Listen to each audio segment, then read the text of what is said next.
বাংলাদেশে প্রতি বছর কি পরিমাণ লিচু উৎপাদন হয়, কোন জেলায় সবচেয়ে বেশি উৎপাদন হয়, কেন দিনাজপুর শহরকে লিচুর রাজধানী বলা হয়, কি পরিমাণ লিচু ভোক্তার কাছে যাওয়ার আগেই নষ্ট হয়ে যায়, পৃথিবীর কত শতাংশ লিচু শুধু বাংলাদেশে উৎপাদন হয়, এই সমস্ত কিছু আলোচনা করব মাত্র 90 সেকেন্ডে।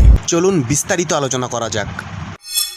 বাংলাদেশ কৃষি সম্প্রসারণ অধিদপ্তর এবং বাংলাদেশ পরিসংখ্যান ব্যুরো এর কৃষি সংক্রান্ত তথ্য অনুযায়ী বাংলাদেশে প্রতি বছর প্রায় 3 লাখ মেট্রিক টন লিচু উৎপাদন হয়।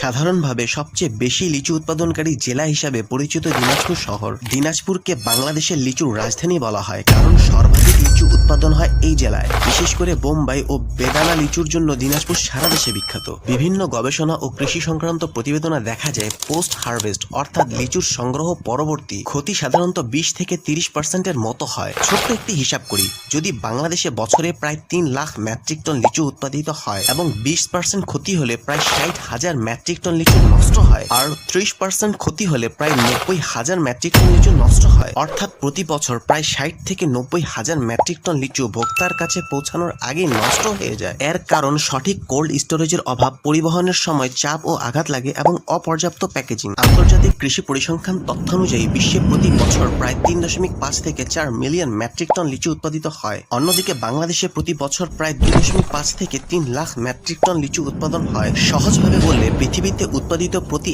100টি লিচুর মধ্যে আনুমানিক 6 থেকে 8টি লিচু শুধু বাংলাদেশে উৎপাদিত হয়। অর্থাৎ বিশ্বে মোট লিচু উৎপাদনের প্রায় 6 থেকে 8% আসে বাংলাদেশ থেকে।